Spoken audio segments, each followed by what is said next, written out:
episode 8, Resolute TV. We're back. We're getting closer and closer to our goal of 10 episodes, so we're getting pretty excited. We're getting pretty pumped, and hopefully you're enjoying as much as we are. Ups, downs, pros, cons, it's all good fun. This week on the episode, we've got Dan Taxation of Stephan Berman, who hooked me up with this fantastic looking cat. We've also got Eva Pears, who is a disgruntled school teacher who apparently likes dank memes. Now, she's actually got some really great insights on the education system in Australia. Obviously, she's been part of it, so we're going to talk to her. We've got Father Chris Yates is back. He was with us for the first few weeks. He had to have some time off, but he's back and we're thrilled to have him. Stephen Wells, as usual. Stephan Livera and our Bitcoin for Dummies.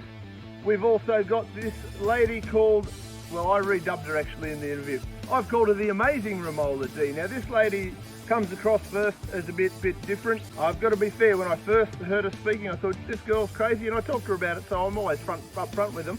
But let me tell you, when you get into the stuff that she talks about, it actually has a lot of meaning and it's very valid, and she's very well researched. So you may not agree with everything she has to say, but she's a hell of a guest, so we're proud and happy to have her. The other spectacular new guest we've got this week. Now, this guy is somebody who I didn't have on my radar, but came to my attention, and it's a crazy, cracking story. He's known as the Kentucky Hemp Fall Guy.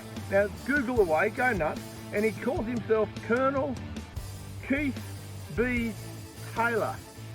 Now, this guy, he's got a crazy story. Apparently, he was a key figure in the legalization of cannabis in California, of all places. And he also started a really big cannabis business in Kentucky, the state of Kentucky in the United States of America. And his story is epic. This guy apparently built $1 billion legal cannabis business in Kentucky that was then stripped from him by the government of Kentucky. He makes some pretty full-on claims. He's pretty confident that he's in the right. Unique dude, but we're all about free speech, and we're happy enough to give him a platform to tell his story. So here we go, guys, let's get stuck in. Hey guys, episode 8, Resolute TV, and we have this segment with someone who has already been on my channel, Ramola D. So it's really exciting to have her back and to see the interesting discussion that took place between her and Dean. Check it out. Righto, ladies and gentlemen, Resolute TV. We're up to episode 8, which is pretty exciting after our goal of initial 10 episodes. And we've got the amazing Ramola D. Now, anyone who doesn't know Ramola, she's actually broadcasting to us from India at the moment, which is pretty cool. It's getting us a real international flavour, this show, which is good. Now, Ramola hosted me as a guest on one of her programs recently, which was a great experience. So we thought we'd repay the favour and welcome, Ramola. Tell us all about you and let my audience know all about the amazing Ramola D. That should be your title, I think. We need the amazing. Oh, wow, I like it. Dean, first of all, thank you for having me on. It was really nice meeting you along with Eva BELTRAN the other day when we did that show at my channel. And, I'm very pleased to come on your channel and meet your viewers and answer any questions you have for me. I'm not entirely certain I can, but I'll try. Oh, look, it's the way we operate on here. I don't know how much of the show you've worked with is we get all sorts of people from all sorts of walks of life. We've had a 2-time women's boxing champion on. So she's like a combat martial artist now. We've had amazing libertarian politicians, and we've had we've had some social media personalities, and we've had one guy who's currently running for the president of the United States of America. So we've had a really interesting broad spectrum of people. But I think the one theme that sort of runs through it is people's concerns about government interference and things like that. But how do you describe yourself to people who have never met you, or if you were sort of saying, I'm the amazing Ramola D, this is what I do, this is how I do it? How would you describe yourself? Well, I'm a writer and a journalist. I've been practicing as a journalist for the past 7 years, re-practicing after spending about 20 years teaching creative writing, actually. prior to which I did work a little bit as a journalist. So I've kind of come full circle at this point. I'm back to doing journalism. But my focus in journalism is primarily science, technology, and current affairs, human rights focused, ethics focused science and technology. And, I'm looking at surveillance matters. I'm looking at military issues. I'm looking at the state of the world today, which has, of course, led me to issues of liberty, justice, truth. In this milieu that we are all in currently, where all of us, I think, have become very, very focused on issues of liberty and sovereignty, because it seems like all over the world today, people's natural rights are being stepped on, unfortunately, by encroaching and overreaching governments. So we are, I think, at a point in world history where government needs to roll back and government needs to hear from the people. And I'm really pleased to see people all around the world, kind of standing up and speaking up for themselves and creating little movements and, organizations here and there to beat back encroaching police tyranny. Yeah. So, and you're not just based in India. That's you operate in other countries as well. That's correct. Yes. Well, I'm actually based in the Boston area. I came to India, to visit my family for a little while, and then I got stuck here pretty much during the COVID shutdown. All the flights from Europe were canceled, then flights from India were canceled. So I've literally been here, but I'm taking care of my dad. He's elderly. So, it's kind of worked out. And I'm also here in a rather nice place. I'm a little bit outside Bangalore. It's a very rural area. It's a lovely place. My mother's garden is filled with birds, so I can't complain. I've just sort of started doing my podcast from here. And it's worked out so far. I've been able to sort of work around my schedule and other people's schedules, and I've been able to continue my interviews. My interviews are mostly with people in the US and with people in the UK.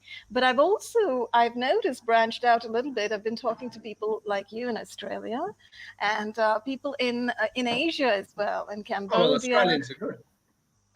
And Bali. So it's fabulous. And, it's easier being in India, obviously, because in terms of time zones, I'm closer to you now in terms of time zones. So it's been easier to set up. So that's kind of worked out. No, that's fantastic. And obviously, what you were saying before about the COVID stuff, how has that affected India? I mean, we don't get very much news India related in Australia at all. We get a reasonable amount of US news and, Chinese, Japanese, we get a little bit of, but we get very little information about what's happening in India. I don't know if that's deliberate or it's just how the world works. I'm happy to catch you up on what's been happening in India. I have to say, India went all out, just like the US did when the shutdowns began to occur. And they began to act very heavy-handed and tyrannical, literally, about these shutdowns. Borders were shut down between states. And this actually caused a huge problem with migrant labor all across the country. And the whole world began to be treated to these images of very poor day laborers who literally had to trek on their own 2 feet across borders, literally trying to traverse about 500 kilometers to get back to their homes, And these are people who have traveled from their home states and they've gone to the big cities for a living, to make a living, whether it's in construction or the restaurant business or whatever. And then when these shutdowns happened, they got kicked out of their jobs. And these are guys who work literally week to week, month to month, and they make a pittance. So they felt, this was a mass happening. They all felt they needed to go back home to their villages. So across the country, you would see these migrations from Delhi back to Orissa, Bihar, from areas in Telangana, which is a part of Andhra Pradesh, which is just north of Tamil Nadu, which is the southernmost state in India, try to come down south. So there was this migration going all over the country. And, the police began to be tyrannical, literally beating people on the street, saying you can't be out, you've got to social distance, you've got to wear a mask and all this stuff. And these people were the police social distancing and wearing their masks while they were beating these people up? Because we've noticed a lot of that over here where they're not following any of their own rules. Very good point. In the beginning, they were not. They were simply beating people up. Now they wear the masks and they go out and beat people up. So they've still been doing it. And, these shutdowns have been continuing week to week, month to month, the migrant story became an international scandal, and there was some cutback and some awareness, in the government, and they started to come up with a few schemes to help the migrant laborers. They said, well, we've got to set up trains to take them back home. Then they said, we are going to have special buses. And then they said, we're going to have shelters where they can stay in place and eat and so forth. They literally couldn't eat. They didn't have, 1 square meal a day. That's how bad the situation was.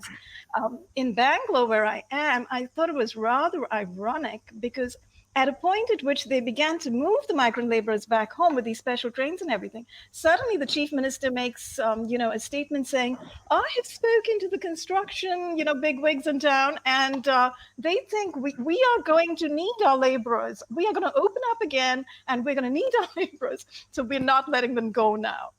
So can you believe it? And so this whole shutdown only benefits the very rich.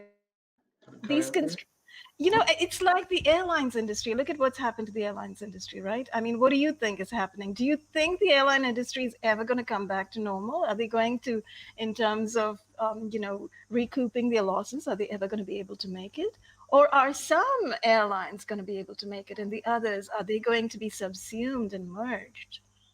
Well, I mean, that's one of the eternal questions at the moment is what's going to be happening. The mainstream media keep touting this new normal, which that statement alone sort of, it rubs me the wrong way. It gives me this whole vibe that there's more behind this than meets the eye, Like, I mean, in Australia, as far as COVID deaths so far, we've had 102. That's our entire death toll. Wow. Now, our government would argue that that's because they've done such a great job with locking us all down and social distancing and all these things. I would probably argue that it also helps that as a population, we're a bit more spread out anyway. We've got a smaller population. We're a long way from the rest of the world. I mean, I think there's a lot more to it than just a simple case of our government was very efficient in locking us all in our cages. But that's what's happening. And for 102 deaths, we've decimated an entire economy and, collapsed businesses left, right and centre. And I'm not sure what the suicide rate's up to, but I had a bit of a look the other day just to sort of stay informed. And I know the death toll on the roads is still far outstripping the COVID toll. So my question then always becomes, well, why aren't we banning cars if it's all about safety and not other things? That is a huge point. Because people's psychology is being affected most definitely by this horrific shutdown, this kind of demand that you stay inside your houses and then you go out only with a mask, for God's sake, forcing people to wear masks in the grocery store and stand 6 feet away from each other. Well, we don't have any laws on masks yet.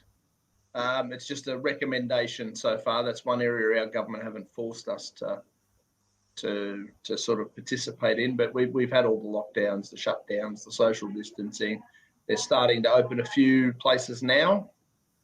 How long for? What if there's a second coming? The area that I'm starting to get really interested in, I think this will pique your interest, is they're starting to talk about mandatory vaccinations for. Oh yeah. Well, but they're doing it with the flu shot. Now we've had a flu shot for years, and the way it sort of seems to work is they give you a flu shot this year for the flu strain that was happening last year. So you never really catch up. You're never really in charge, but they're making sure you take your injection and recommending it. Well, now they're actually sort of trying to mandate that everybody must have a flu shot. But they're adamant that COVID-19 isn't a flu, which how do the two correlate? I don't really know, other than teaching compliance. Well, that's really interesting, as you say, that they're trying to make the flu shot mandatory in Australia. I think the mandates are where literally the rubber meets the road. That's the point at which people need to absolutely make a stand, because once people try to mandate that you do X, Y, or Z, that's when you lose your rights utterly and completely, right? So that's a really important point, I think. And I think that is what they're trying to work toward with the COVID-19 vaccine, except it's kind of a joke because, not in addition, it's interesting, by the way, it's notable that in Australia there are only 102 COVID-19 deaths, perhaps. They're being very honest in Australia because in the rest of the world, they're not. They're simply lumping every kind of death into the COVID-19 death packet, So it's like you could die of anything, you know, of cancer, chronic emphysema, pulmonary disease, whatever, pneumonia, and it's all being called COVID-19. And we have this information from doctors and hospitals, you know, from nurses, from people whose loved ones have died and who've posted on social media saying, you know, my grandmother died of cancer, and they've written COVID-19. So all of this stuff is going on. You can't believe these numbers. I interviewed Dr. Sherry Tenpenny, and she actually also said that you can't even begin to believe the numbers about the tests, because the tests are faulty. The tests do not actually identify any specific virus. They don't identify the SARS-CoV-2 virus. So I don't know if you saw. Did you see the? I think it was one of the African countries, maybe Tanzania. The president over there, or prime minister, whatever he was, he actually sent some of the tests out that they had, and they were testing non-human subjects. So they tested a goat, a papaya, and a heap of other things. And a papaya came back as COVID-19 positive. I mean, it's almost farcical, some of this stuff. You couldn't make it up for a TV show. No, you couldn't. I think what's going on worldwide is absurd. And, you know, I'm sure you've also seen those videos of people on the beach and police running after them and trying to stop them, etc. And it's ridiculous. You know, it's absolutely ridiculous. You know, there was this story, I think it was an Idaho mom who took her kids to a playground along with a whole bunch of other moms. And then there was a protest ongoing. Now, she may or may not have been part of the protest, but she was arrested because she said, I have a right to be here, etc. And, you know, and she said, she spoke in terms like, you know, you shouldn't be doing this to me, and go ahead, arrest me, or something like that. They arrested her. Well, then arresting her should have nothing to do with what she said to them, because surely the police, you know, aren't in the process of arresting people who say, arrest me. That's idiotic, isn't it? So in any case, because isn't it ridiculous? So they arrested her, and then later on she makes a statement. I just saw it this morning, where she made a tearful statement in front of her city and said, I'm so sorry, I apologize to everybody, I apologize to the police officer, and, you know, I said arrest me. And I was psychologically disturbed because I'd been in the house shut in for 5 weeks with my 4 kids, and one of them is a special needs kid.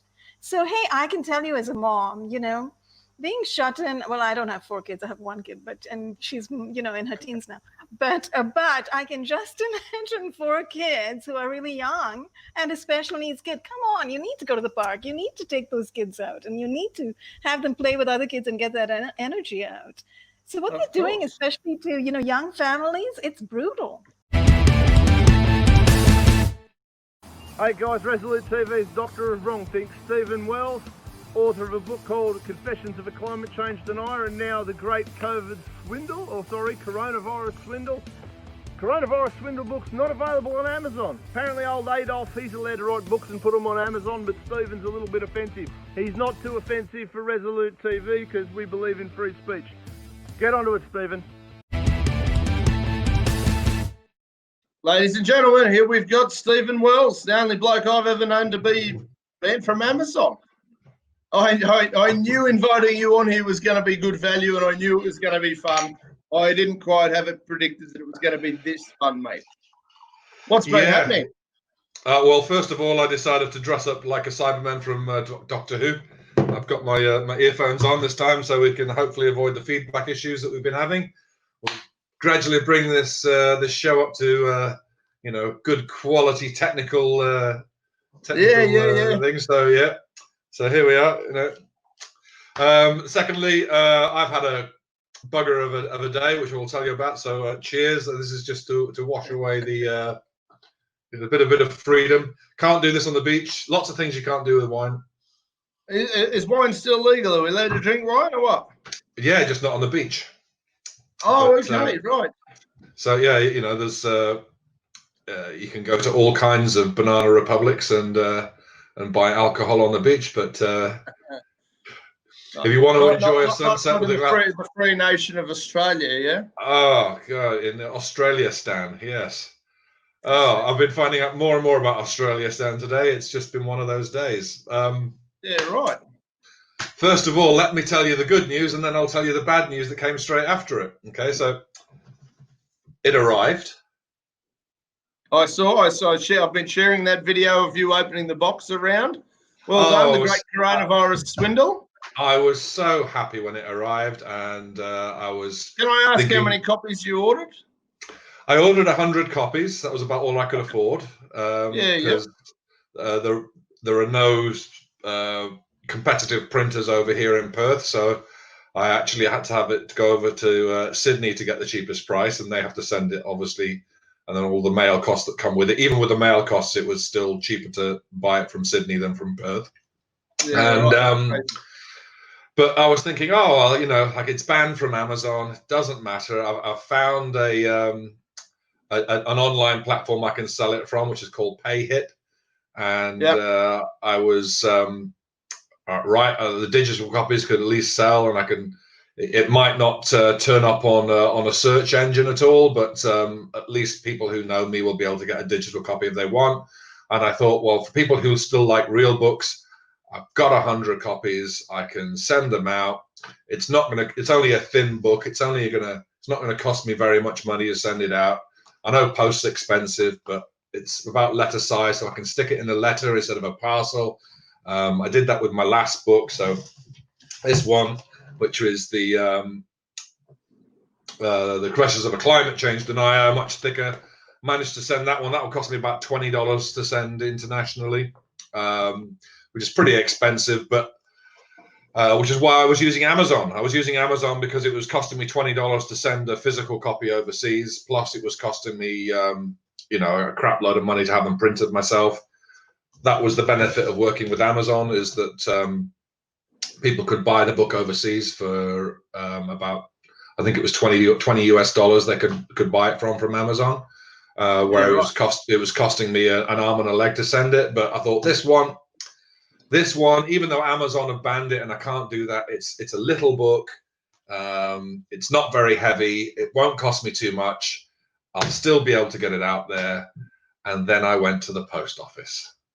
And this is why I'm drinking. And this is why I'm drinking wine right now, because okay, it's not the cost of the post office that got me. It was what the government has done because of this coronavirus.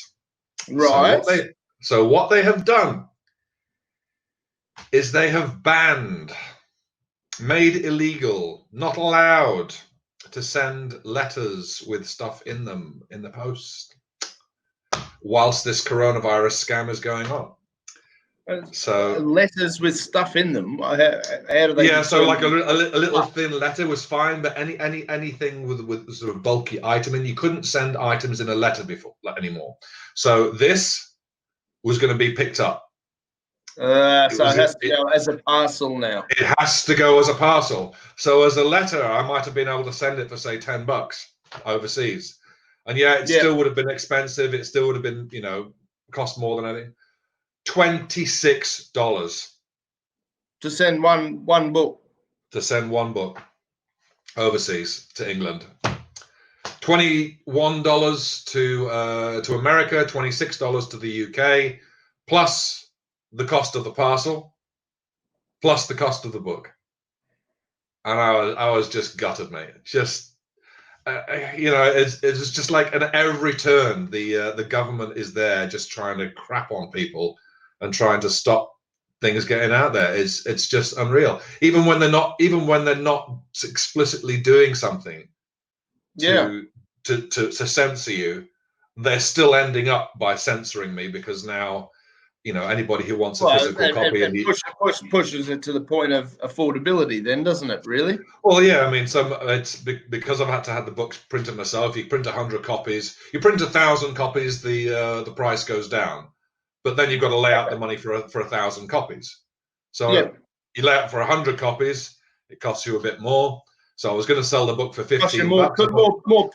More per copy, but less. So $15. I'll still make, you know, a few dollars out of it if I sell it for $15. $10 I barely break even. So $15 I'll sell them for a copy. And but then, you know, you add, you know, $2 for the packaging, $17, and then $26 on top for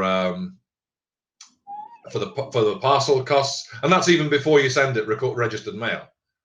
Mate, So that's ridiculous. it's just crazy. And this is supposedly done to keep us safe. It's supposedly safer to send this book in a parcel, and you're not going to get it. You're not going to get coronavirus if I send it in a parcel, but you will get coronavirus if I send it in a letter. You know, you just got to ask yourself, what are these people thinking? And they're just going out of the way to screw people over. Sorry, I may have another glass. I love another glass of wine. Cheers. Oh, mate, have two. Have three, because you're keeping hopefully local wineries and things. Well, yeah, even then, you know, like when the coronavirus lockdowns first began, I couldn't even go out and buy three bottles of this in one go, because apparently buying 3 bottles of wine was dangerous. Unacceptable, because that's got something to do with coronavirus. Yeah. The whole thing's a complete rot. So you can get this book on Amazon. This is what I got last year. I thought about time I should read this book, Mein Kampf, Adolf Hitler. You know, I'm not a Nazi yet. I haven't grown a little mustache. It's not ended up making me speak German like my ex-wife. I've avoided going Sieg Heil. I'm not speaking like that because of reading it. You can read about the climate change scam. You can do that still just. But this little tiny pamphlet, so dangerous. That's so dangerous. We mate. can't buy it. Can't get it transported overseas unless you want to pay the extra shekels to the post office and the government. And sick of it, mate. So, taxation is theft. Liberal Democrats. So guys, spent some time chatting with a guy who sounds like he should be in a movie. It sounds like he's lived a crazy life, and it's still pretty full on. The guy's name is Colonel Keith B. Taylor. They call him the Kentucky hemp fall guy. I'm not in the hemp industry, so I'm learning a shit ton as we go along. But Colonel Keith has a cracking story. Tune in and check it out now. So, Resolute TV, we've got a very special guest, an interesting guest, and a unique American guest. So we've had a couple of Americans come on board. We've got Colonel Keith B. Taylor. Is that the correct? Yes. Yeah. Announcement? Yeah. Who is you've come under my radar as the Kentucky cannabis fall guy. Yeah. Or the Kentucky hemp fall guy was the title that I was given. Yeah. So I was contacted by a mutual acquaintance. So I haven't met Michael before, a nice fellow, and he sort of brought your story to my attention. So I thought I'd reach out. So mate, tell us who you are, and tell us why are you the hemp fall guy, mate? They start to call me the hemp fall guy because basically, you know, I was the first one to bring the technology to be able to refine the hemp CBD to the CBD isolate to pharmaceutical grade, even before the pharmaceutical industry, right? And on a commercial scale. So I decided to grow 2,300 acres in Kentucky because it was the only place in the U.S. where you could grow on a commercial scale, basically unlimited. So I decided if I'm going to do that on the commercial scale, I might as well go bigger than anyone's ever gone before, which is, before it was I think 40,000 metric tons is what our country did when it was last legal close to 100 years ago. Well, I decided to do 80,000 metric tons myself, more than the whole country did when it was last legal. So I did that, and I brought the best technology in the world from China, utilizing HMI, Human Group, or Hemp Investment Group, if you want to call. And then everyone got behind me in this. Okay, we're going to get this legalized. And then once I broke ground on my facility, Senator McConnell, who's the majority of the Senate, okay, he's the only guy that could tell President Trump no, basically. He decided to get on board and back me, and then we got it legalized by the end of 2018. I had the central government of China at my house, for 2 days meeting. Then I had Congressman Comer attend by way of FaceTime, and and then I had my company, which is Kings Royal Biotech, here at the house, and we got it done. And they basically told the Chinese government that day, that we will have it legalized by the end of 2018, just like clockwork. December 20th, 2018. Trump signed off. Yeah, right. So, That's a huge achievement, mate. yeah, Huge and achievement. so then they made me a colonel over there, and then they give me an admiral's commission for So you're a colonel where? Sorry. and Kentucky colonel is it's the highest honor the Commonwealth of Kentucky gives out. It's Oh given wow, out- yeah. That was actually going to be one of my questions was where you received the colonel title. That's pretty amazing. Yeah, definitely. President, Winston Churchill was a Kentucky colonel. Both Presidents Bush were Kentucky colonels. President Reagan and Mr. Armstrong, the first man on the moon, he was also a Kentucky colonel. So they don't give these out to anyone, So something special, and I did, and then they decide that they're going to take everything that I grew and take the technology I brought there, because I'm from California. I mean, as you can see, beautiful sunny California, So It looks like a nice spot. Yeah, and so they decided, let's rip the guy off, right? They chose the wrong guy to rip off, though, Sounds like it, mate. Sounds like it. Yeah. So you've achieved a lot. You've run up some amazing numbers in the field of legalizing cannabis, hemp. Yeah. Created a business around it. You've done some international trading. You've been awarded for it, and somehow, in amongst all this, the government's come along and said, "Actually, we've changed our mind. Bugger you. We're going to take what you've." It's okay to have a smoke while I'm talking with you. I don't have a problem with that, mate. This is a free speech channel, mine. Okay. So go ahead here. So I'm listening. I'm just going to pack a bull as we speak. No, you're right, mate. You're right. So the general gist is these guys have they've awarded you, they've commended you, they've said what a great job, and then somewhere along the line, which department of government sort of decided to take what you'd built from you? Which federal, state? How did it unfold? What happened? Well, I was doing business with the executive judge of Carlisle County. He's called him judge executive. Another word for mayor of Carlisle County.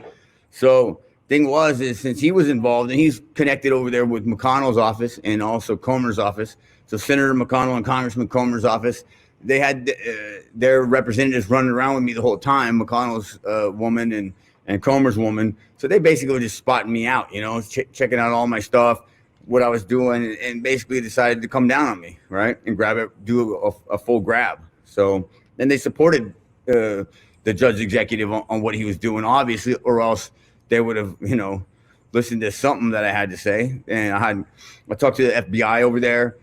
I talked to the DEA, Drug Enforcement Agency. I talked to the local police there, everyone, and it's ridiculous. They tried to kill me 2 times over there. One time after the Kentucky Derby, the night of the Kentucky Derby, we went to the Derby.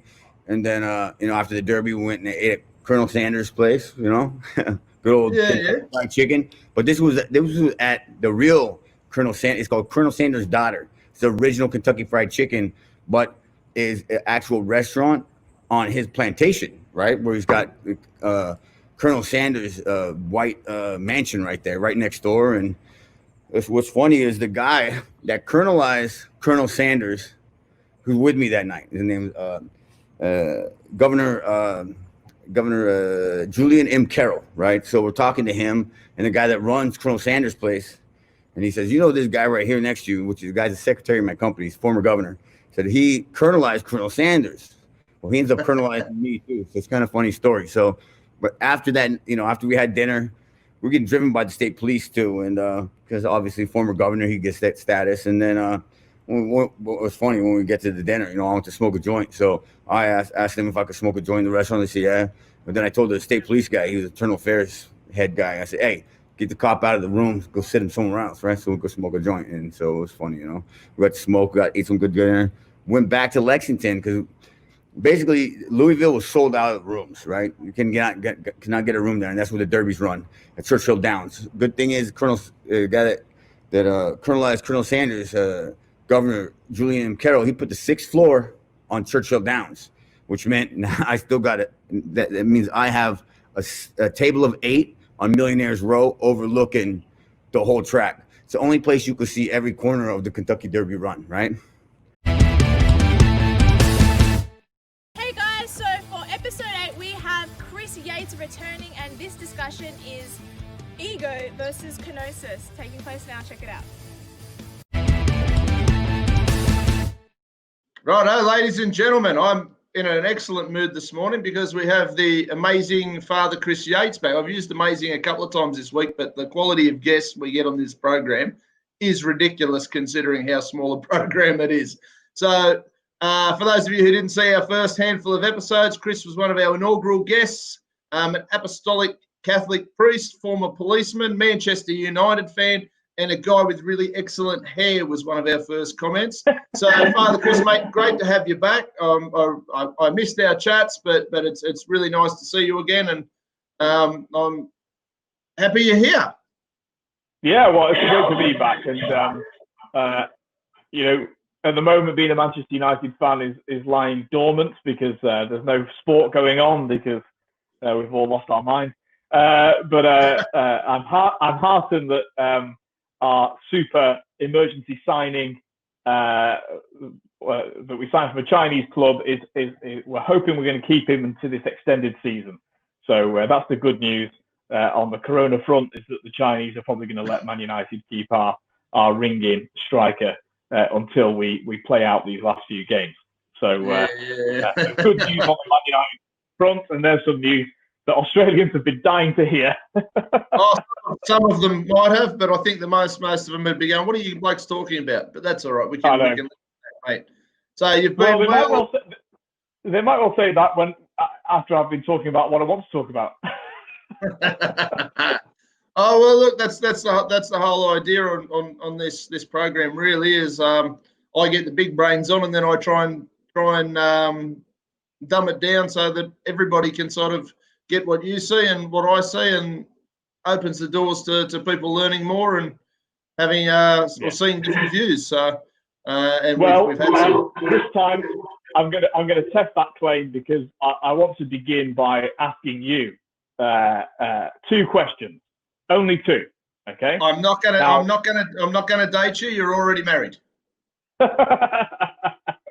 So the questions are.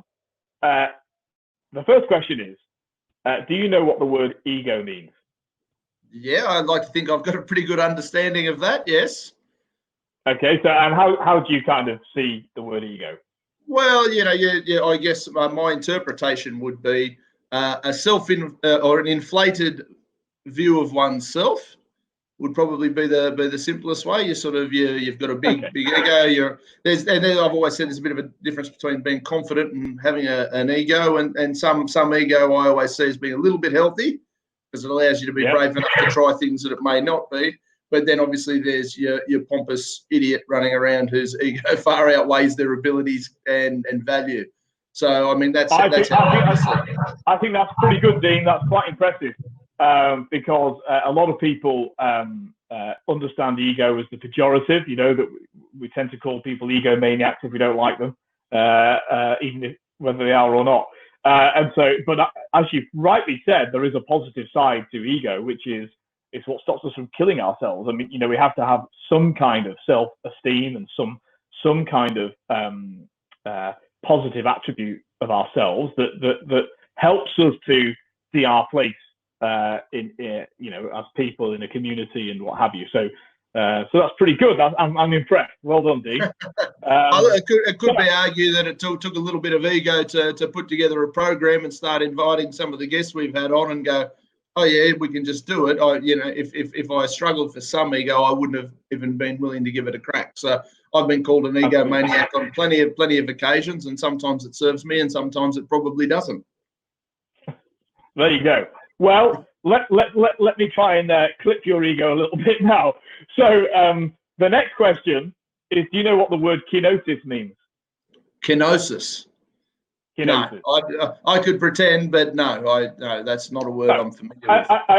And this is not an intelligence test, of course. I mean, we become aware of words because of our own, what we're exposed to, what we need them for. That's what language is for, after all. Well, do you know the origin, which language the word ego comes from? No, I'd have no idea. Okay. I presume most of our words come either Latin, Greek type, See, again, big brain on Dean. So it's Greek origin. It's from Greek, as is the word kenosis. Right. These are two words which actually are a balance for one another in how we live our lives. And both of these words, I mean, the reason biblical scholars like me are aware of these words is because the New Testament, at least, and without going into biblical studies itself, but at least the New Testament is largely written in Greek, in ancient Greek and Koine Greek, and these two words are prominent in the New Testament, and so I wanted to talk very quickly about how they're used in the New Testament and why I think promotion of the notion kenosis could be an antidote to some of the problems we have in our contemporary culture. So I'm going to talk very quickly about where they're used in the Bible. So first of all, the word ego or ego is used by Jesus in the Gospels, and very familiar verses like, when Jesus says, "I am the vine." This word "I" is the word ego. So it is connected to the I, to the self. And he says, "I am the way, the truth, and the life." That's another use of the word ego. But perhaps the most compelling use of the word ego by Jesus is when he's asked a question. When he's on trial, and the question he's asked is, "Are you the Messiah?" Now, the first two times, he says things like, "Well, you say so. You're the one that's saying it." This is the kind of often the way Jesus interacts with people. But when finally pushed with an explicit question, "Are you the Messiah?" he says, "Ego eimi, I am." Now,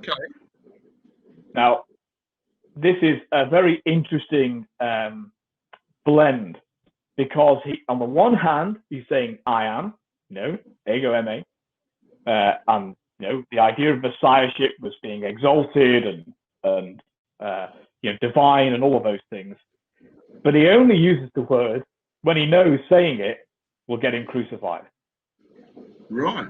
So, in other words, he asserts the ego only in the context of the cross and of essentially being tortured and killed. Now, what I'm trying to get at is what real Christianity is about, not cultural Christianity, not the kind of, "Oh, I'm a white Australian, so I'm a Christian," not that nonsense. Or, "I'm a wowser, so I have Christian principles." This is the real heart of the Christian way of life. And actually, it does have many things in common with other religions. It's been a sort of dialogue between Christians and Buddhists, for example. But it's this idea of kenosis. Now, kenosis means self-emptying. Right. It Okay. means emptying ourselves. In a sense, it's kind of the opposite of ego. It's about, but it involves the ego because it's self-emptying. That's not the same thing as being emptied out by somebody else. That's not the same thing as the government coming and making a law and making you do something. This is the notion that we are supposed to voluntarily. This is what true charity is, always voluntary. It's never redistributed by force. We're supposed to self-empty. And St. Paul, and this is the last sort of thing I'll say from the Bible, St. Paul, when he wrote the letter to the Philippians, uses the word kenosis literally, written in the letter. And he talks about it again in the context of Jesus submitting himself to death on a cross, Philippians 2.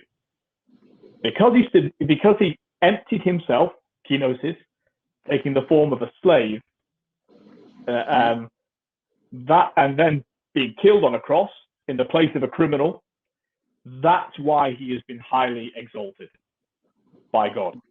So it's basically saying there is a great virtue in the process of emptying oneself. Now, that's not the same thing as being depressed or not having any self-worth whatsoever. So it's not really the opposite of ego. It's a word that operates alongside the ego.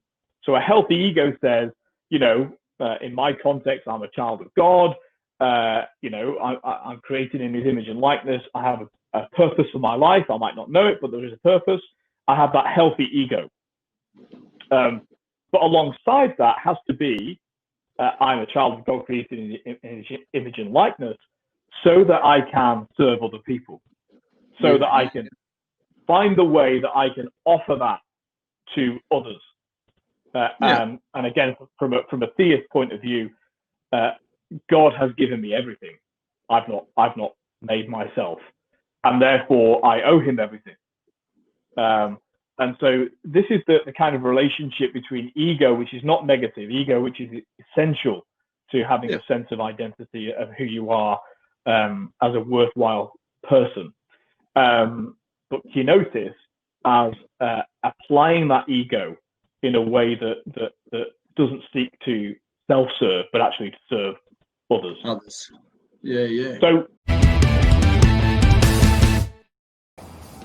So guys, this is our first interview with Eva Pears. Eva's a candidate for the Liberal Democrats up in Newcastle Council elections coming up in 2021. She's a superstar, she's an education professional, and she doesn't buy into the bullshit. So take it away, Eva. All right, guys, Resolute TV, we're on episode 7. We've got the lovely Eva here. This is our first time meeting even digitally, you and I. But we seem to have a lot of mutual friends and things like that. And my mother's up on the Central Coast, so, I go up a fair bit. I just don't bother to visit anybody else. So you're joining us today because you're a former history and geography teacher. That's right. Former is the important word here. And you've quit in disgust. Yes. That's fantastic. That excites me. I love that sort of stuff. There's a story behind it. And you also have a useless anthropology degree. Absolutely. Interesting. Absolutely. That's, I don't have any degrees, so that's pretty interesting. A Novocastrian beach bum. You like dank memes and laughing at third wave feminists. What about the fourth wave? Are they special or what? You're not excluding them, I hope. But the exciting part is you're also running as a candidate for LDP, which is the Liberal Democrats. Most people who are taking notice of this channel at this stage are somewhat libertarian and have an idea who the LDP is. But you're going to have a crack at Newcastle City Council in 2021. So, mate, I'm excited. Thanks for coming on. It's pretty cool. And that's a cool little bio. Tell us, where do you want to start? What do you want to tell us about? Why did you quit the school system? Oh, man. Well, both my parents were teachers. When I finished my useless anthropology degree and went, what do I do here? I can't get work. And I thought, I'll just go and do a Master of Teaching at Melbourne Uni, which was at the time a fast track masters. So they squished 2 years into a year and a half. And both my parents were like, don't do it. Don't do it. And I went, well, I'm going to do it. And I did it. And during university, in my undergrad, I became very, very aware in the social sciences faculty of the sort of hardcore leftist Marxist indoctrination, particularly in the subjects that I was doing, like anthropology and sociology, and I did gender studies and all that stuff. And I came out. Is the useless anthropology degree as useless as what I imagine a gender studies degree is? Yeah, pretty much. And it's a real shame that a lot of those subjects have been hijacked by so many kind of like radical leftists, because subjects like anthropology are really valuable, I think, and the humanities are valuable to culture and society and civilization. But the way that it's sort of framed and theorized at universities it's a real shame. But yeah, and I came across the same experience at Melbourne Uni, doing the M-Teach as well. There are a couple of subjects where there was one other girl in my classes, and we just kind of look at each other occasionally and just be like, are you hearing what I'm hearing? It was all like really social constructivist, like heaps of Russian theorists on social learning. So there was no more kind of that the teacher should be like the sort of the expert, and, you know, traditional chalk and talk was out. It was all about social learning and discovery learning and project-based learning and all this kind of other rubbish. Well, I mean, So there anyway. is an argument for throwing kids in the pool and seeing if they drown, isn't there? That's learning via experience. There you go, kids. Yeah. I think that sort of approach is really good for kids that are already of a sort of a higher level of intelligence and they're really self-motivated and stuff. But what it does is it squashes everybody into a medium. So the top gets lost because they want to be pushed, and the bottom gets lost and they fall away, and it squishes everybody else into a medium. That was my interpretation of what was going on. Because that's nice. We have nice little like happy, compliant citizens then. Anyway, so then when I left my teaching degree, I moved up to Newcastle and I started casually teaching just to get a foot in the door, which is the pathway for most teachers. You start off as a casual.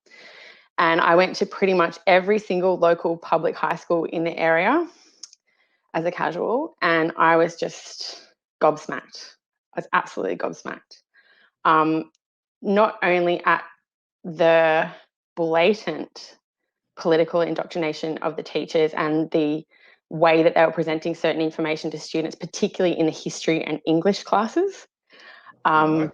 But I was also really disgusted just at how filthy these schools were. They were just so disgusting. You mean from a hygiene standpoint? Okay. Yeah.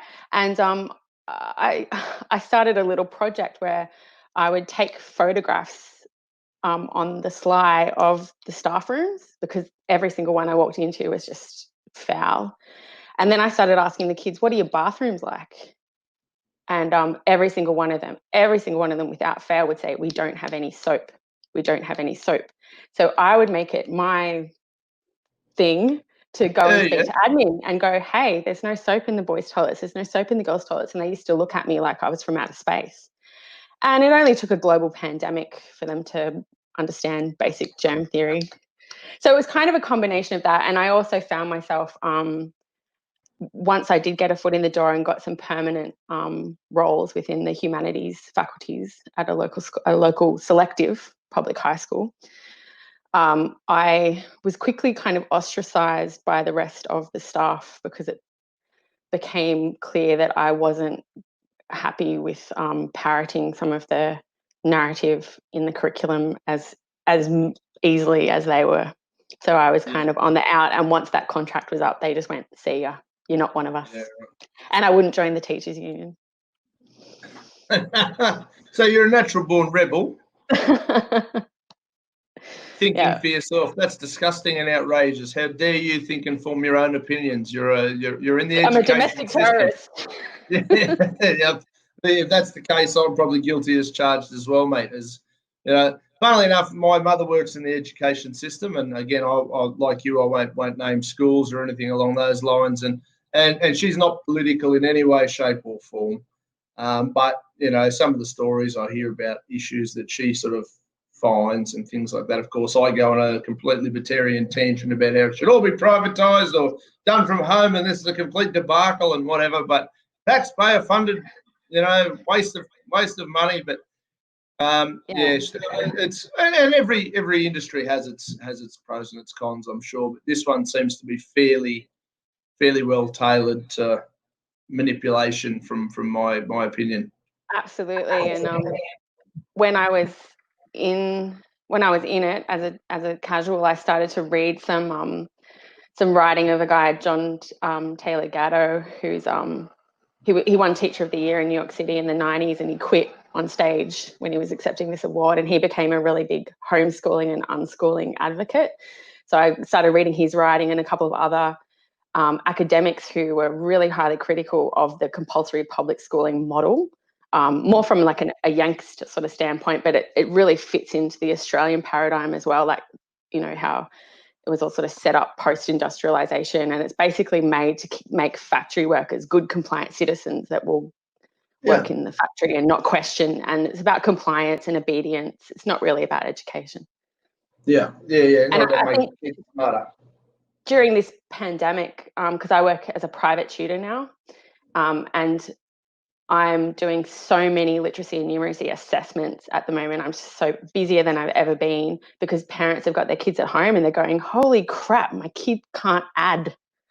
And they're in year 6, or my kid doesn't know what a meter is and they're 14. So guys, sat down this week, Stephan Livera. Mate, we're still learning about this Bitcoin stuff. He's got some great stuff about nodes, which is sort of a bit like being your own bank.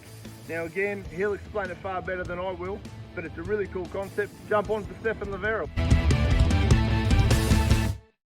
Righto, ladies and gentlemen, Bitcoin Fruity, it's volume 8 and probably 9. So I'll give you the heads up, guys. I could be going away for a couple of days. Not to the slammer, don't get excited. But so me and Stephan, we're going to cover a couple of topics today. We're going to get right into it, and we'll probably split it over 2 episodes. So Stephan, Mr. Miyagi, Bitcoin Guru Livera, mate, thanks for coming back on. It's always a delight to see you. Thanks for having me. It's always good fun, mate. You're I look forward to our catch up every week because I always come away going, well, I didn't know that, or I thought this, or it's really good. So, mate, what's been happening in the Bitcoin world? What's the latest rage? What's the story? So in the Bitcoin world, there's a couple of different things going on. There's different work being done on privacy aspects, on how to make Bitcoin more private.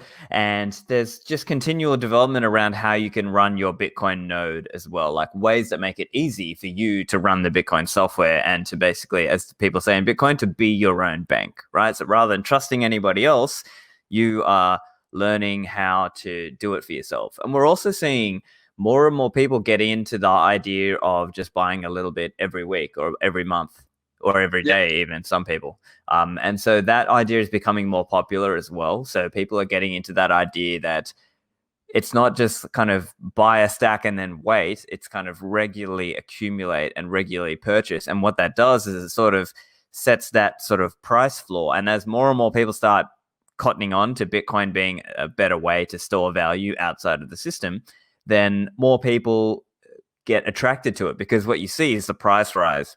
And historically, what we saw was, so back in 2013, the bubble back then was to 1,200, and then it crashed to like 200. And then over the next year or two, in 2015 and 16, it was sort of in the doldrums for a while. And then pretty much towards late 2016, after the halving, as we spoke about in earlier episodes, like the prior halving, we started to see the news come out for it, right? So there was like news articles about, Bitcoin's not dead. So it's the same thing that I believe we'll see once Bitcoin gets back above 20,000. So currently, as we speak, it's like 9,000 something, under 9,000 US dollars. I think on my HODL wallet it says 13,298. So I've lost money this week on Bitcoin. I'm upset.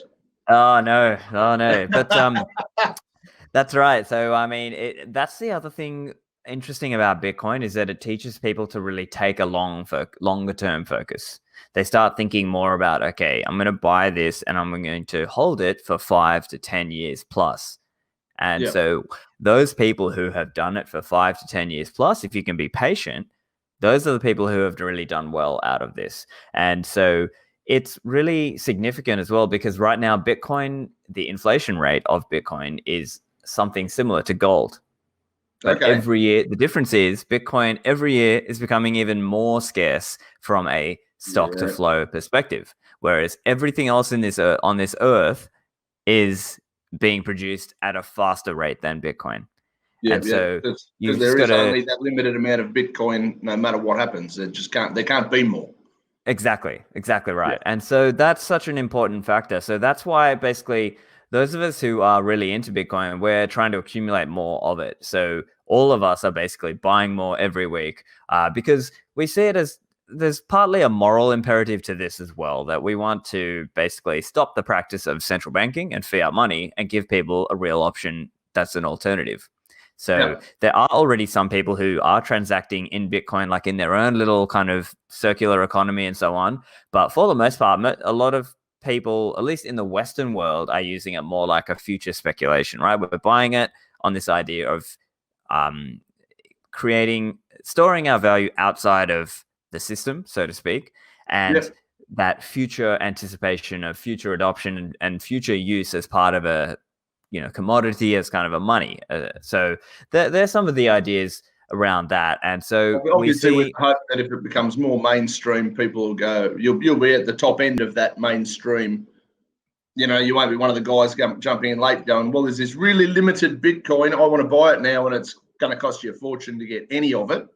And the guys who are getting in at the floor level now, before it's really currency, I suppose, they have a pretty solid advantage. I suppose like the early people with gold and early people with, regular currency, and then the fiat currency as it came off the gold standard, I suppose, the people who were early in on it have a massive advantage over those who go, oh, no, I'm still happy to trade my apple for an orange. Exactly. So it's the people who have understood that, actually, imagine thousands of years ago, if you understood before other people that gold would be the better money to hold, and you just got onto it before everyone else. Maybe another analogy would be like if you knew people who bought Apple stocks or Microsoft stocks early, right? And some people out there, they were just they just called it, and they just knew, like back in like the 80s or the 90s, this Apple thing or this Microsoft thing is going to be huge. Or, and so I don't know about you, but there are some stories you hear about, when they were growing up, they had a teacher who, for whatever reason, just knew, and they just went all in on Apple or Microsoft or whatever. And then they were basically retired, right? But they were just working this job as a teacher just because they liked teaching or whatever, right? Yeah. So I think it's sort of a similar thing like that in terms of people who want to adopt some Bitcoin because they see massive potential in the future coming.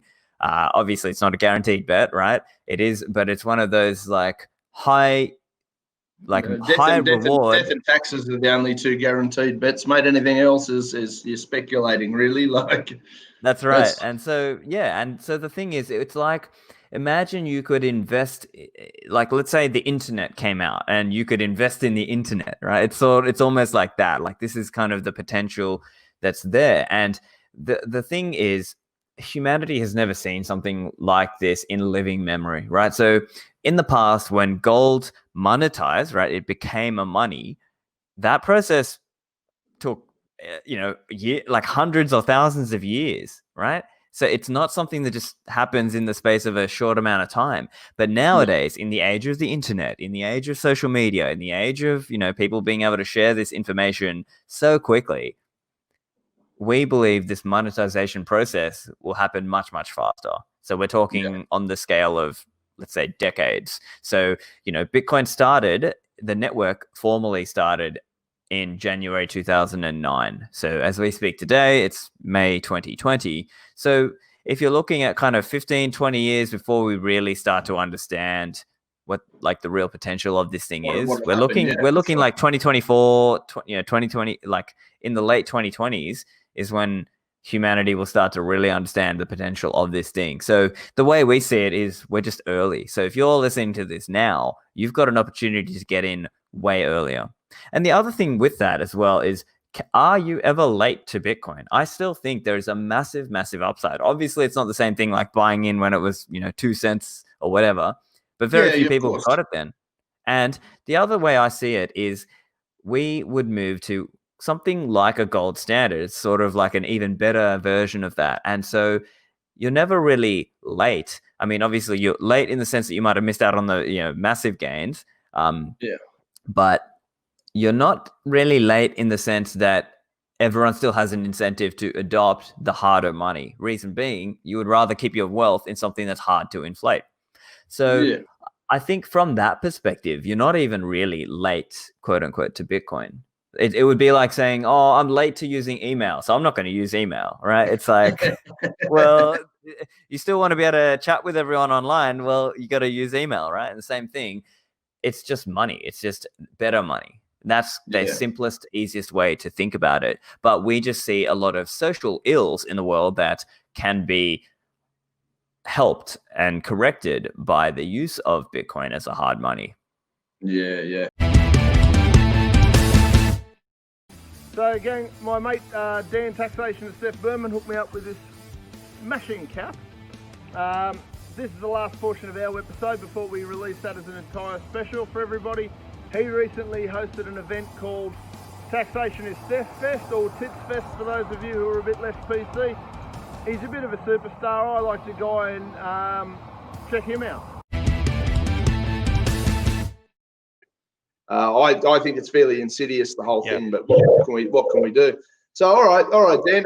Next libertarian or interesting topic. How do you feel about? Have you got any philosophies or any theories on the family law system? Obviously, the American and the Australian one's different, but they're a big topic issue. Taxation, family law, things like that. In my head, are the key issues that affect most of society. How do you feel about family law relative to America, of course? And we'll just translate it over here. Do you have a stance? Yeah, a lot of it needs to be reformed. We've got government incentivizing really bad systems.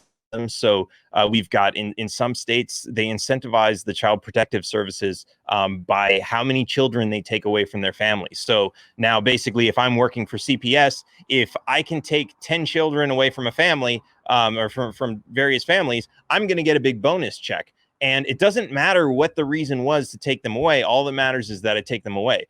That's an incentive. And so what we see because of that is we see absolutely obnoxious reasons for people to take their children away. One is coronavirus. We see people, you have a certain job, you're helping society, but you're putting yourself at risk for coronavirus. We're going to take your children away. Some parents smoke cannabis, or there's a rumor that they're smoking cannabis and not even any actual proof. They'll come and take the children away. Adults don't want to, they don't want their kids to go to a certain public school. And, they say, hey, we don't agree with this. And we have a public school system where we actually had one of my supporters is a teenager who's in high school. And they were imposing laws on him that did not exist. And when we confronted the school about it, they said, well, we make our own laws here. And, even though we showed them a law that says they have absolutely no authority for it, they insisted that they had the right to create their own laws. So this mother wanted to take her son out of public school. And of course, that can create problems, and they can use that for a reason to take him away. There are so many different problems that are incentivized. When you get into the child support system, so you have a divorce. Of course, when there's a child, things get really difficult, and people want to fight over this. And it's a tough situation. There's no easy solution to any of that.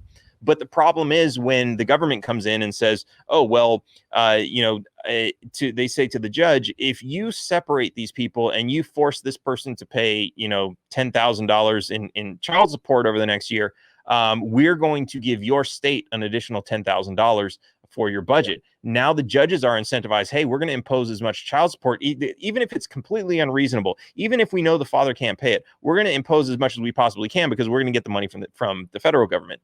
There are all these programs in place, and all they do is they create this division. You actually have laws in place that incentivize divorce. You have subsidies for women who are divorced, who have kids. The more kids they have, there's a program, a welfare program, where women can receive money for every kid that they have, but not if the father lives in the home. So that's incentive for them to kick the father out. And you take all their money away from child support, and they're looking for, okay, how can I make some more money? And some of them turn to side hustles, selling drugs, whatever it might be, to get some more money. And of course, that ends up getting them in prison. And it's just another problem that's created by government that has set this series of dominoes in place that are just absolutely destroying families. So we absolutely do need some reform. Yeah, for sure. It feeds into a negative cycle, clearly. Yeah. All right. Well, so you touched on education, and since we're going all in and we're gonna sort of tackle the big issues, how would you see the education system being reformed in your way of doing it? I sort of have my own thoughts, but what are yours relative to a way to improve the quality of the education of our children? We worked out, I think last year they did a heap of testing on Australian kids and we were about 4 years behind at primary school level than, say, Singapore's children, which I found appalling considering how much our government manages and tips into these programs. What are your thoughts on the American version of, and how would you tackle it, and how would you improve it? Absolutely. So we have to understand that the reason our education system is so bad is because it's not designed to educate us. It was designed to make factory workers. And there's so many different arguments for this. One of the gentlemen that I'm running against, Arvin Vohra, is actually he's an educator, and he's got he's got so many things he could say about this. And that's the kind of person I'd like to put in charge of the education system. But of course, the Federal Department of Education needs to go, because this is trying to create a one-size-fits-all education program for the entire country. And not everybody thinks the same or works the same. So, you have programs like No Child Left Behind, which have basically made, instead of making the kids smarter, it has made the schools dumber to make sure that everybody passes. And, the reality is everybody's different. And it's, they try to divide people on these standardized tests and say these kids are smarter than these kids. And that might not even be the case. They might all be smart. It's just that they have different ways of learning, or they're interested in different things. I know when I was going through public school, I absolutely could not pay attention in my English literature classes, geography and history. I just was not interested in that. Science and math I did really well in, because that's what I was interested in. And that's of course why I became a computer nerd. But that's the thing. If you allow people to study what they're interested in, some people are really interested in medicine. Allow them to study medicine and chemistry and all these other things. And they might be really great at it, but just because they failed on English literature, whatever, because they were too bored to read the book, does not mean that you should fail them out of high school and not allow them to become a doctor. That's absolutely insane. So there's a lot of that.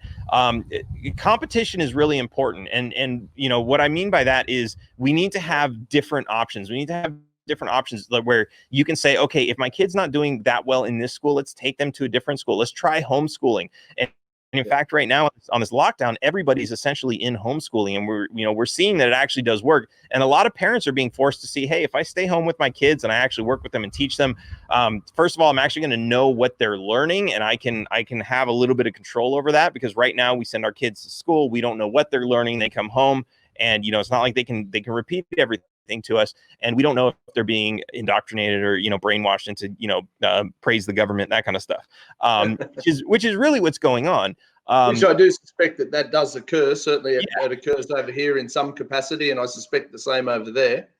Absolutely. Definitely. But to what degree? It's for a lot of people out here, it's like, yeah, we know it happens, but that's our only option. I know plenty of libertarians who send their kids to public school, and they try to re-educate their kids once they come home, but they're like, I can't do the homeschooling, I don't have the time.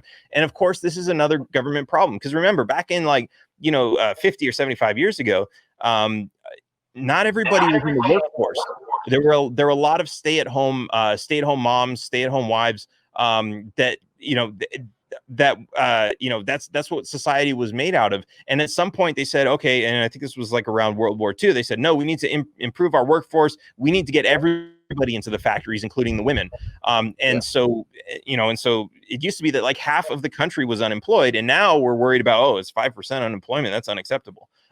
It's not about letting people stay at home and living their free lives. It's about getting people into factories. And that's why, you look at the school system. I don't know how it is out there, but in the US, it's you go to school, you hear the bell, and when the bell rings, you get to class. And then when the bell rings, you get to leave the class and you get to go have lunch. That's exactly how a factory works. You hear the bell, you hear the whistle, whatever it is, start work, stop work, start work, stop work. And that's really what it is. It's absolutely insane.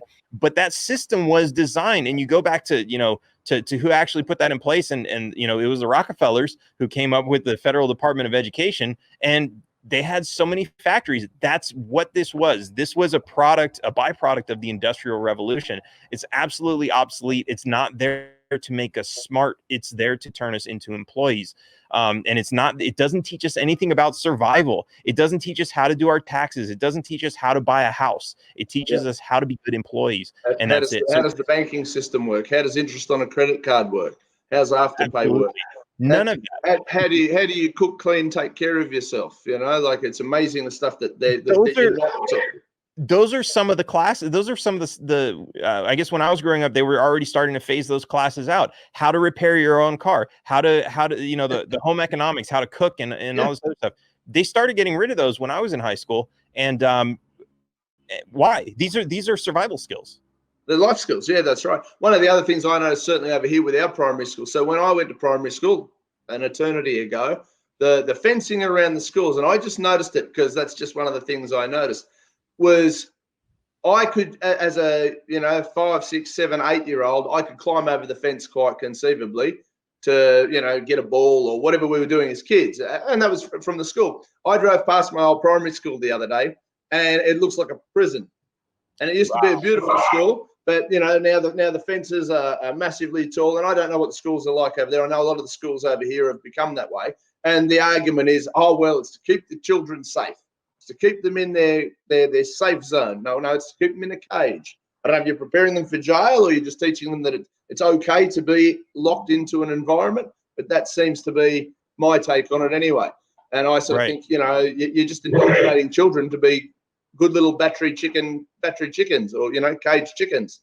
Yeah. And whether or not the cage actually has that effect is it could be, because there are so many things that the government does with good intentions that are absolutely just destructive to our lives. So they might say, oh yeah, these kids are jumping the fence to get the ball. We need to figure out a way to keep them in. So they build a bigger cage, instead of saying, maybe we don't have enough adults to supervise these children, which is like, it's like what, 30 to 1, or when they're on the playground, it's probably more like 100 or 200 to 1.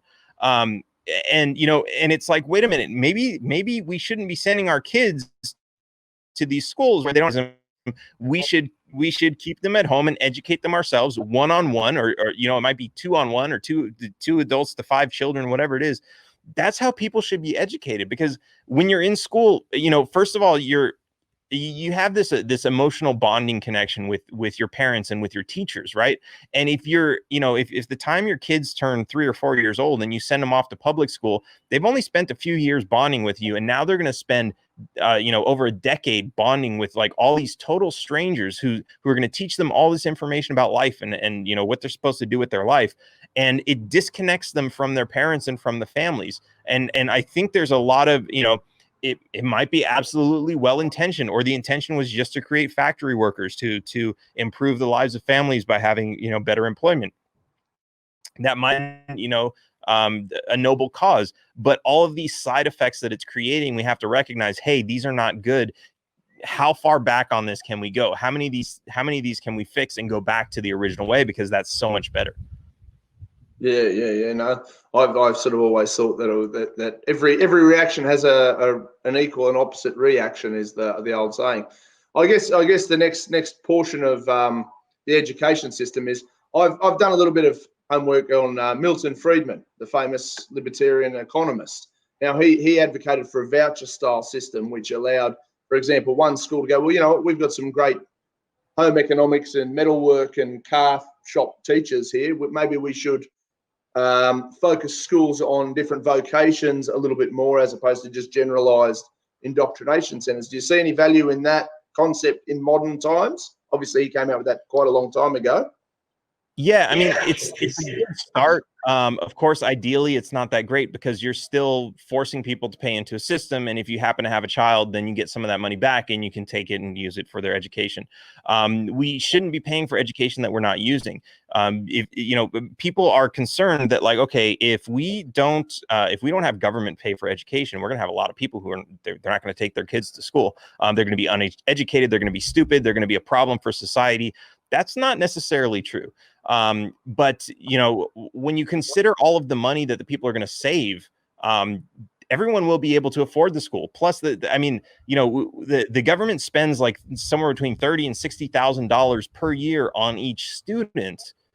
That's a lot of money. And if you consider that the cost of education is really a fraction of that, when you consider that you can homeschool your kids with a better program than a public school for, just a few $100s a year, and you consider if you get rid of the school taxes that are in your property tax, you'd save thousands of dollars per year and replace it with just a couple hundred. I think we'd really be doing a lot better. And a lot of this comes from technology. When I talk about the expense of just a couple $100s, there are online education courses that are great for everyone from a 3-year-old up to college. You can really do this online, which is really great because you used to have to buy books before. And now you can get a tablet and you can just download so much information without having to have, print all this paper and create all these expensive books, which those books, by the way, are overpriced because of contracts that they have with the government and basically a monopoly that's in place where every single book that, you go to the bookstore and buy a book like that might cost you $30. The schools might be paying $100 to $200 per book. And especially when you get to college, it's the same kind of thing, except you're paying for it more directly. The cost of education is really, really, really inexpensive. We just think it's expensive because we look at how much money the government is spending on it, and they're just burning through it. I question, just how well they spend their money, as most libertarians do. And I guess from what you've just said, this coronavirus stuff really could be a great example as to just how non-useful the current system, or the up till now current system, has been. I joked for the last few years, as a lot of people have done, I guess, online and wherever else, that the entire education system could be replaced by YouTube. And while that's probably an exaggerated version of, because the education should be in the home, in life, in your community, the actual technical side of it nowadays, you don't need to leave the house for it. So all this people locked in their houses and teaching their kids will be a fairly good example of that, I suspect. Now, I know you're strapped for time, but I've got at least one more key issue that I'd really love your opinion on. Now, when I did my little campaign and whatever, and I'd say, right, we need less taxes, drop the taxes, drop the taxes, drop the taxes. Well, how will we fund hospitals? You just want people to die. Now, obviously, my response was, listen, of course we don't want people to die, but we want people to be able to opt in and opt out of the system. We want more liberty involved in how these things are funded, and we want them to run more efficiently and at a higher standard, I suspect, is the direction I wanted to take the discussion. How about yourself? Yes. So the thing we have to realize about taxes is, for every dollar you give to the government, 90% of that or more is going into some billionaire's pocket. Very, very little of that is spent on schools, roads, hospitals, police, and other things. Of course, military is a big one, especially in the United States, but that's mostly a waste because we're involved in wars that are basically benefiting corporations, stealing oil from other countries and all this other nonsense. A lot of the money that we give to the government is just absolutely wasted. The stuff that we want from government, hospitals, people think that the government pays for hospitals, and I'm not sure exactly how it is in Australia, but in the United States, the government has a couple of hospitals. Those are usually the worst hospitals. The private hospitals are the really good ones. And you have places where you have what's called a certificate of need. So basically, if some people have some money and they want to make some more money and they go to a city and say, hey, let's build a new hospital. There's enough people here that we need a new hospital. They have to go to the government and they have to prove that there's a need for a hospital. And if the government says, no, we don't think there's a need for a hospital, there's not going to be a new hospital. It doesn't matter that somebody has the money and wants to build it. Now, the problem with this is, of course, usually what happens is you've already got one hospital in this town and someone wants to build a second one. And so that one hospital makes very good friends with the politicians in town and says, make sure that nobody else builds a hospital so that we can be the only one, we can charge more. And that's ultimately what we have. And this is how monopolies are created and protected in the medical industry. The same thing happens with pharmaceuticals and everything else. So I don't want to get too far from that because we're talking about taxes, but government is the reason why our healthcare is so expensive and why there are so few doctors and hospitals and everything else. Stops and limits the creation of new doctors and hospitals and cures and everything else. When it comes to police, what are a lot of the police doing? Most of the police are charged with collecting revenue. They're not there to go door to door and say, oh, I heard there was a disturbance, somebody called the police. In a lot of neighborhoods, if you call the police and say, hey, I have a problem at my house, they'll take a while to get there. Why? Because most of the police are patrolling the streets looking for speeders, people who haven't paid their registration on their vehicles, those sorts of things. Stopping and looking for drugs on people, which nobody called the cops for that. And so when you call the cops, there's not that many people to send out to your home. That's a huge problem. And this is what you're paying for with your money. Revenue raising as opposed to preventing actual crime. Absolutely. And then of course it gives a false sense of security that, oh, the police are always going to be there, so I don't need to protect myself. I don't need a gun. I don't need to resolve my disputes. There was an example of someone, a friend of mine was just telling me this story, that they have a goat in their yard and it's been getting out of their fence, and they have a neighbor who does a lot of like very, I guess extravagant gardening where they have plants and flowers and everything. And so my friend wanted to make sure the goat wasn't going to go eat the plants. And of course the other owner was very concerned about that also. Instead of the owner going over to her house and saying, hey, let's talk about this. I'm worried about your goat. I don't want it to eat my plants. Instead of him having the courage to say that himself, he called the police to go out there. And so that's tax money. That's what's being spent. It's not being spent to stop real crimes. It's being spent to stop that. Now, the goat didn't destroy the plants, and she already had plans to build a fence, and she would have told him that if he would have just come over to have a conversation. But that's the world that we live in, where people are willing to call the cops for every little thing instead of reserving that for when there's an actual crime or a threat of a crime. We absolutely waste our resources on that, and that all costs money. But when it's free, like it's free to dial 911 because we've already paid for it with taxes, then people will absolutely abuse that system. And of course, sometimes that turns really bad. Sometimes the police show up. There have been people who called the police because they're having a disturbance within their own family. Sometimes there's somebody who's mentally ill, and the police show up and they end up killing somebody. Because they called the police because it's free to deal with something that's not a crime. And the police are they're trained. A lot of them are ex-military in the US. They're trained to, diffuse a situation by killing somebody or injuring them. So it's a very difficult situation that we live in. But ultimately, like, we have to understand that everything that we want from the government, we could still have. And yes, we might have to pay for it, but if we had to pay for those things directly instead of paying taxes, we'd actually get a whole lot more, and we'd have a whole lot of money left over. You get more value for money, and you can pick and choose the things, the services, and the options that you want to use. Instead of one school, you have a choice between multiple. Instead of one hospital, you have a choice between multiple, and one might be better than the other, like you said. And that's the beautiful thing about having that freedom of choice and options. Well, and it encourages the schools and the hospitals and everybody else to perform at a higher level if they want to acquire the custom or the turnover from the population. Oh, well, that hospital, I'm not going to that one. They do a really crappy job. I'll drive the extra, kilometre, 2 kilometres, 5 kilometres, whatever the case may be, to go to what I consider a better hospital, which is sort of the spirit of competition. And look, and a lot of this in my head too is it's a matter of giving people the autonomy to go back to having some self-responsibility. They tend to, the government has sort of infantilized, certainly our government works at it, yours, we're very similar countries.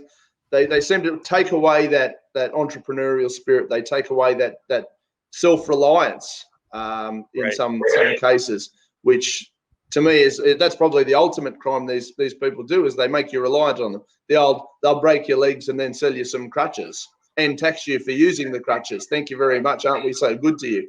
That's always been a bit of a bugbear for me. But well, Dan, I know you've given me an hour, which is fantastic, which I really appreciate. I know the audience that's growing for Resolute TV are going to find you very, very interesting. So hopefully we can generate a lot more interest in your campaign. What's the status of your campaign? How long's it got to run? What have you still got to do? Obviously, there's a lot of work involved, and I don't know how many American supporters we'll get watching this, but why should people vote for Dan Taxation as Steph Berman? Yeah, absolutely. So we do have a long way to go. There was a convention scheduled for the middle of May where the nominee would be decided. So right now we're basically running a primary. And when the nominee is selected, it doesn't really happen through the actual votes. It happens through a convention process. And that process, of course, is being threatened by the coronavirus. So we're not exactly sure what's going to happen at this point. But at some point, we're going to figure it out. Someone's going to get the nomination. It might be past May. But that's really what we're working for right now. And so that's a process of working with delegates and getting our information about our campaign out to delegates to make sure that we can win that. Ultimately, for me, this is a long-term project. Whether we win or lose, this is something that has turned into a worldwide grassroots movement. Like I said, we've got support from every continent on the world, and we've got support from every continent in the world, and which is amazing because this is translating into different languages. We're really inspiring people around the world to want freedom, to understand what freedom is, and to understand that we can all have better lives. I visited Uganda, which was amazing to see. We always hear about how Africa is such an impoverished nation, but they've got so many resources there. And when I went there and I actually talked to people and figured out how things work, it's really easy to see that the reason people are in poverty is because the government is forcing them that way. They're basically the leaders of that country are making millions of dollars extracting, having foreign nationals come in, extracting the resources and selling it to them. Meanwhile, the people are being forced to be treated like slaves and pushed into shanty towns and everything else. It's really terrible how they're treating people, but these people are starting to rise up. They're starting to understand what freedom is about. They're starting to realize, hey, we need to take care of ourselves. And they're improving themselves in every way, learning to farm, learning to build businesses and everything else. People who have been treated, as almost like slave labor in the past. So it's really amazing to see that. And I really want this to spread. And what's really interesting is, in some of the more developed nations, it's really hard for people to understand because, the government, our quality of life is so good. And we attribute that to the government. The government takes such good care of us, but really it's not that at all. It's the businesses and the corporations that we're living off of the fruit of their products, all the luxuries that they've created, the televisions, the clean drinking water, the electricity and everything else. This is all created by businesses, and we have governments that are actually preventing these goods from flowing to different parts of the world. So we have it really good, and it's really difficult for us to see how much the government is hurting us when we can all go back to our homes and snuggle up in our comfortable little beds and watch, whatever we're watching on Netflix. It's really hard for us to see that. But when you look at it objectively, when you start to see the government coming after you, coming after your children,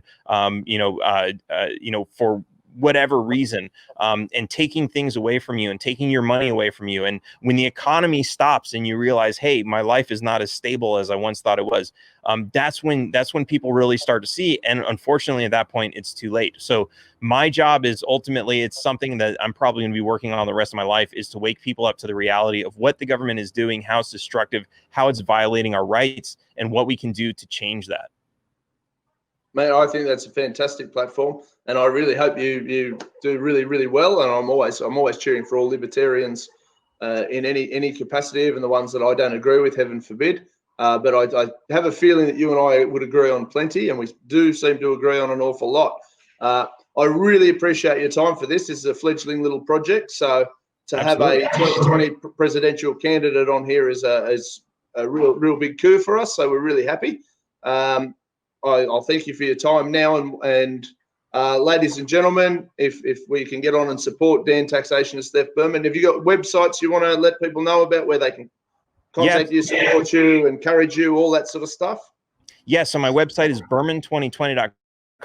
And if you go there, I've got links to all of the social media sites, Facebook, Twitter, Instagram, and YouTube. YouTube has a lot of really great informational videos on there. It's also got a podcast where I interview a lot of other libertarians and talk specifically about all kinds of issues like healthcare and education, and just freedom in general. So there's some really great information there.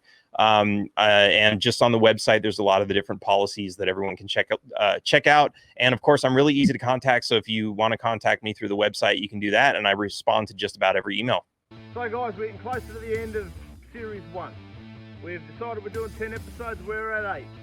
if you like the work we've been doing, please like, share, subscribe, tell your friends, let everybody know what we're doing, and hopefully we can build this up to do Series 2, which hopefully will be bigger, badder, better, and as we get more and more equipment, production quality will improve, and as we learn more. So guys, support Resolute TV, support our book club, check that out. Don't forget our Paradigm Shift series, which is starting on a monthly basis. Guys, thank you for your support, Resolute TV.